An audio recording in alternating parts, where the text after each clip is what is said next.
Good morning everyone, dear students. आज हम second unit का सेकंड पार्ट स्टार्ट करेंगे जिसका नाम है इलेक्ट्रिक मेजरमेंट। ये बहुत ही इम्पोर्टेंट पार्ट है। इस यूनिट में से 5 मार्क्स का क्वेश्चन जनरली इस बी पार्ट से ही आता है। इसमें 5 या 6 टॉपिक हैं ऐसे जो एग्ज़ाम में हर पेपर में आते ही आते हैं, कभी न्यूमेरिकल की फॉर्म में, कभी आर्टिकल की फॉर्म में, किसी न किसी तरीके से ये ज़रूर पूछे जाते हैं।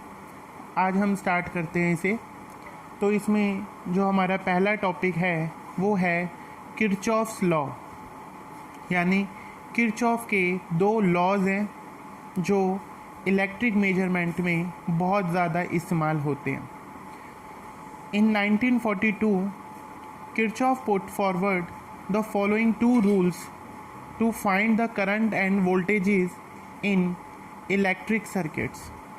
कि 1942 में किरचॉफ ने 2 ऐसे लॉज दिए थे जो बड़े और कॉम्प्लिकेटेड सर्किट्स में करंट और वोल्टेजेस की वैल्यूज़ को फाइंड आउट करने के काम आते हैं। बहुत ही बेसिक लॉज हैं, ये यूज़ करने ही पड़ते हैं सर्किट्स जब भी बनाते हैं। इसमें चलिए देखते हैं कि पहला लॉ क्या कहता है। पहला लॉ है किरचॉफ फर्स्ट लॉ। इसका दूसरा नाम भी है जंक्शन लॉ या फिर Kirchhoff current law, KCL, Kirchhoff current law. KCL भी बोलते हैं, जंक्शन लॉ भी बोलते हैं या किरचॉफ फर्स्ट लॉ भी बोलते हैं। किसी भी नाम से पूछा जा सकता है। इसकी स्टेटमेंट है, it states that the sum of all the currents meeting at a junction is zero.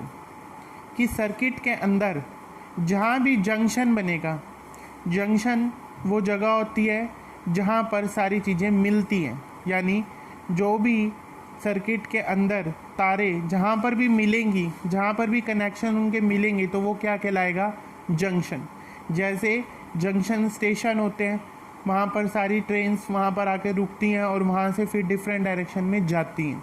इसी तरीके से ये कहता है किरचॉफ कि जंक्शन पर अलजेब्रिक सम जो है करंट का वो ज़ीरो हो जाता है अलजेब्रा के हिसाब से। अलजेब्रा के हिसाब से यानी आने वाले करंट को पॉजिटिव साइन देंगे और जो करंट की वैल्यू जा रही होगी उसे माइनस देंगे और टोटल ज़ीरो हो जाएगी। इसका मतलब ये हुआ जितना करंट आएगा उस पॉइंट पर उतना ही करंट वहाँ से चला जाएगा, तो उस पॉइंट पर कितना करंट बचेगा, ज़ीरो बचेगा जंक्शन पे। ये हमने एक जंक्शन दिखाया O पॉइंट। इस O पॉइंट पे हम देखेंगे I1 करंट जो है वो आ रहा है। जैसे कि मान लो 4-5 तारे हैं वो यहाँ पे मिलती हैं, I1 करंट उसमें से यहाँ आ रहा है, I2 करंट जा रहा है, I3 भी आउटवर्ड जा रहा है, I4 आ रहा है, I5 जो है वो आउटवर्ड जा रहा है। तो एट जंक्शन O अगर हम KCL को अप्लाई करें, किरचॉफ का करंट लॉ अगर लगाते हैं, तो हम क्या देखेंगे कि I1 प्लस I4, क्योंकि I1 आ रहा है और I4 भी आ रहा है, O पॉइंट पर आ रहा है, बाकी सारे O पॉइंट से जा रहे हैं। जैसे I2 जा रहा है, I3 जा रहा है, I5 भी जा रहा है। तो जो इनकमिंग करंट है वो हमेशा किसके बराबर होता है, आउटगोइंग के। इसलिए हमने I1 और I4 को पॉजिटिव साइन दिया, तो जो जा रहे हैं वापस 2 वाला माइनस, 3 वाला माइनस, 5 वाला भी माइनस। तो ये इसका KCL अप्लाई करने का तरीका है कि इनकमिंग करंट को एक तरफ बराबर होगा आउटगोइंग करंट की तरफ। उसके बाद है हमारे पास किरचॉफ का सेकंड लॉ। ये भी बहुत इंपॉर्टेंट लॉ है। इसको हम लूप रूल भी बोलते हैं या मैश रूल भी बोलते हैं। मैश का मतलब होता है जाल, लूप का मतलब भी होता है कि ऐसे कोई सर्कल, एक पूरा रास्ता सर्कल जैसे कंप्लीट हो, बंद हो, जाल की तरह।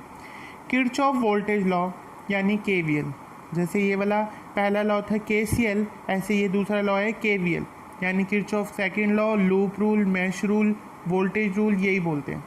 तो ये कहता है कि किसी सर्किट में, अच्छा दूसरी बात यह है कि ये हमारा ओपन सर्किट में भी लग सकता है। जैसे यहाँ पर ओपन सर्किट है, ये तारे कहाँ जा रही हैं कहाँ नहीं जा रही हमें नहीं पता, पर केवीएल जो है हमेशा ही मैश होगा या लूप होगा तो ही अप्लाई किया जा सकता है। जैसे it states that algebraic sum of all the voltages and potential differences across all the resistances and EMF of all sources in close circuit is zero. यानी ये कहता है कि जिस सर्किट के अंदर जितनी भी ईएमएफ के सोर्स हो, जितनी भी वोल्टेज हो, यानी प्लस जितना भी रेजिस्टेंस के ऊपर वोल्टेज ड्रॉप हो, वो सारा टोटल मिला करके ज़ीरो होगा। टोटल मिला करके ज़ीरो होगा। इसको हम एक छोटे से न्यूमेरिकल के माध्यम से समझने की कोशिश करेंगे। देखो, जैसे अब ये एक सर्किट है, इसके अंदर एक रेजिस्टेंस है R1, एक सेल है ईएमएफ जिसका है E1 और करंट जा रहा है I1। करंट यहाँ से जा रहा है D से A से B की तरफ, B से C की तरफ, C से वापस E1 के नेगेटिव टर्मिनल। तो अब ये कह रहा है कि इसमें आपको अप्लाई करना है किरचॉफ का वोल्टेज लॉ। तो उसके क्या रूल है? उसका ये रूल है कि इस पूरे लूप के अंदर, लूप का नाम क्या हो गया? ABCD लूप है ना, ये पूरा बंद है, यानी एक कंप्लीट रास्ता, पूरा चक्र इसका ABCD। इसमें अब हमें KVL को लगाना है, यानी किरचॉफ का वोल्टेज रूल लगाना है। तो हम लगाएंगे, हम मान लो यहाँ से स्टार्ट हुए ABCD, ये लूप हमने डिसाइड किया। तो अब हम A से B जा रहे हैं, तो A से B जाने पर कितनी वोल्टेज ड्रॉप होगी यहाँ पर R1 के क्रॉस? वोल्टेज का फॉर्मूला होता है V is equal to IR, होता है ना, V is equal to IR। तो R1 के ऊपर कितनी वोल्टेज गिर रही होगी, ये कैसे पता लगाएंगे? ये इतनी होगी I1 इंटू R1। इस रेजिस्टेंस में से I1 ही तो करंट जा रहा है, तो इसके ऊपर कितनी वोल्टेज ड्रॉप हुई होगी? I1 R1। ठीक है, अब इसका साइन डिसाइड करेंगे। हम जा रहे हैं A टू B और करंट भी जा रहा है A टू B, तो इसको प्लस कर लेंगे। अगर करंट उल्टा जा रहा होता, हम जा रहे होते A टू B और करंट जा रहा होता ऐसे, तो हम माइनस साइन लगाते, पर ये करंट हमारी ही डायरेक्शन में जा रहा है, इसलिए हम इसको पॉजिटिव लेंगे।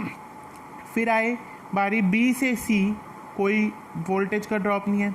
फिर हम गए C से D, C से D जाने पर ये EMF का सोर्स आ गया, वोल्टेज का सोर्स आ गया। अब हम जा रहे C से D, तो इसका पहले नेगेटिव वाला टर्मिनल आ रहा है हमारे रास्ते में। C से G जाएंगे तो पहले कौन सा टर्मिनल आएगा? नेगेटिव वाला। तो हम इसको -E1 इसकी वोल्टेज लिखेंगे। और फिर D से A तक कोई रेजिस्टेंस नहीं है, करंट तो खाली इधर फ्लो कर रहा है, तो इज इक्वल टू 0। ये हमने इसके ऊपर KVL का रूल लगाया। A से B गए, वोल्टेज ड्रॉप होगी I1 R1। B से C कुछ नहीं है, C से D तक EMF का सोर्स है। EMF का पहले हम जा रहे C से D, और C से D जाने पर पहले नेगेटिव वाला इलेक्ट्रोड जो है सेल का वो काउंटर हो रहा है, इसलिए हमने -E1 लिख दिया और फिर कंप्लीट हो गया इक्वल टू 0। इसी तरीके से यदि अगर हमने इसमें लगाना हो PQRS में, तो अब P से शुरू करो। P से गए Q, तो ये 4 वोल्ट का सेल यहाँ पर है। अब P से Q गए तो पहले P का भी, ये सेल का नेगेटिव वाला टर्मिनल हमारे रास्ते में आ गए, तो हम यहाँ लिख लेंगे -4। फिर Q से गए R, कुछ भी नहीं है रास्ते में, यहाँ पे कोई वोल्टेज ड्रॉप नहीं है। R से गए S, R से गए S, करंट भी कैसे जा रहा है? यहाँ से करंट यहाँ से चल रहा है, Q से R, R से S, यानी हम जा रहे हैं R से S और करंट भी जा रहा है R से S, क्योंकि हमने लूप की डायरेक्शन खुद डिसाइड की है PQRS, और ये R से S जा रहा है। तो ये कितना होगा? 2 × 3 वोल्टेज बनाने के लिए V is equal to IR से कितना लिख देंगे? +6। फिर S से P, कुछ भी नहीं है, P पे वापस आ गए, इज इक्वल टू 0। इस तरीके से हम ये किरचॉफ का वोल्टेज लॉ लगा सकते हैं। अब हम इसके बाद इसके रूल्स पढ़ेंगे, साइन कन्वेंशन, जो हमने अभी अप्लाई करके भी देखा है। देखो, first rule, in a given circuit, electric circuit, if the direction of traversal, यानी ट्रैवल करने की जो डायरेक्शन है ऑफ द मैश में, is same with the direction of current, current की डायरेक्शन से सेम होती है, then potential drop I R is taken as positive. जैसे हमने पॉजिटिव लिया था, अदरवाइज अगर करंट हमारी डायरेक्शन से उल्टा होता है तो नेगेटिव लेंगे। फिर उसके बाद during the traversing close path if the first negative electrode of cell is encountered then EMF is taken as negative। तो EMF को हम नेगेटिव ही लेंगे, अदरवाइज उसको भी क्या करते हैं, नहीं तो पॉजिटिव। जोन सा इलेक्ट्रोड ये इसने बता भी दिया, if positive electrode of the cell comes first then EMF is taken as positive. तो ये डायरेक्शंस का हम ध्यान रखेंगे। फिर दो इंपॉर्टेंट बातें इन लॉज के बारे में कि KCL is based on the conservation of electric charge.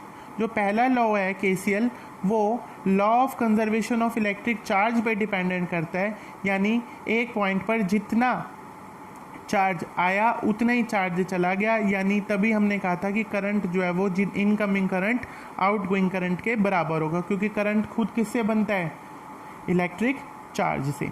Second point, KVL is based on the law of conservation of energy. Potential difference भी एक द फॉर्म ऑफ एनर्जी है, तो इसलिए उसका सम अगर हम ज़ीरो करते हैं टोटल मिला करके, तो इसलिए ये सेकेंड लॉ जो है वो law of conservation of energy पे डिपेंड करेगा। ये 1 मार्क्स के MCQ में जनरली पूछ लिया जाता है। आज आप इन दोनों लॉज को अच्छे से पढ़ेंगे, कल हम इसका न्यूमेरिकल ट्राई करेंगे और फिर मैं आपको इसके लिए प्रैक्टिस के लिए न्यूमेरिकल्स भी दे दूँगा। Thank you.